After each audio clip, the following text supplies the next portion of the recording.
प्यारी सी मोहब्बत की अनोखी कहानी, इसमें शरीफ सा राजा नटखट सी है रानी। हाँ मारा लाडना लडावेला हवे जट मोटा थावो, कुंवर माथी अमने हवे कुमार बनावो।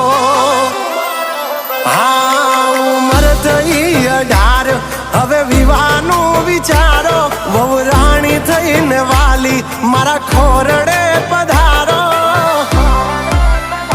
हो आ पागलनी बनो हवे पगली मन जीवती